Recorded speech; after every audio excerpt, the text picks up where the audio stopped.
Il y a 99,99% de chances que vous ne connaissiez pas ce film chinois et il faut que je vous en parle. Je ne sais pas si vous avez entendu parler de ce film qui s'appelle The Hedgehog. C'est un film déjà qui est sorti il y a un petit moment, un film chinois. Et du coup, j'ai envie de vous en parler parce que je suis sûre qu'il est grave sous-coté et je me rappelle quand je l'avais vu, je l'avais beaucoup apprécié. Et d'ailleurs, soit en passant, c'est aussi l'épisode du jour sur le podcast parce que là, on est en plein mois des dramas. C'est l'occasion parfaite pour vous en parler. Alors rapidement, du coup, de quoi parle The Hedgehog pour celles et ceux que ça intéresse. The Hedgehog, en fait, de base, c'est issu d'un roman. Ça parle de ce personnage-là, notre personnage principal. On nous explique au début du film que c'est un jeune garçon, donc c'est un enfant au début du film, qui est marginalisé dans sa famille tout simplement parce qu'il a un petit trouble de la parole. En fait, c'est un enfant qui bégaye énormément et qui n'arrive pas à parler correctement. Et justement, il est un petit peu traité comme l'enfant un peu bizarre de la famille. Et de l'autre côté, on a ce personnage juste à droite, du coup, qui est son oncle et qui lui aussi est considéré un petit peu comme une personne assez borderline, qui après être parti en voyage en mer pendant plusieurs années est revenu, sauf que lorsqu'il est revenu, il n'est jamais revenu comme avant. Et à partir de là, justement, il a commencé à développer un peu des troubles borderline excentriques et ce qui lui vaut d'être lui aussi marginalisé de sa famille. Et ces deux personnages-là, du coup,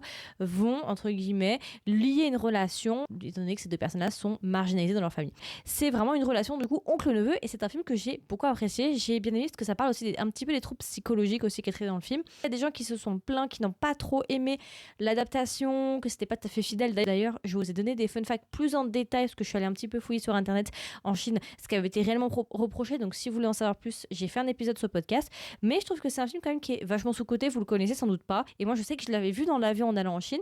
Et je l'avais plutôt apprécié, donc c'est pour ça que je vous en parle aussi. Du coup voilà, si ça vous intéresse, n'hésitez pas à me rejoindre sur le podcast, c'est l'épisode du jour. Et n'hésitez pas à me dire en commentaire si vous connaissez ce film et si vous l'avez vu, qu'est-ce que vous en avez pensé. Dites-moi tout ça.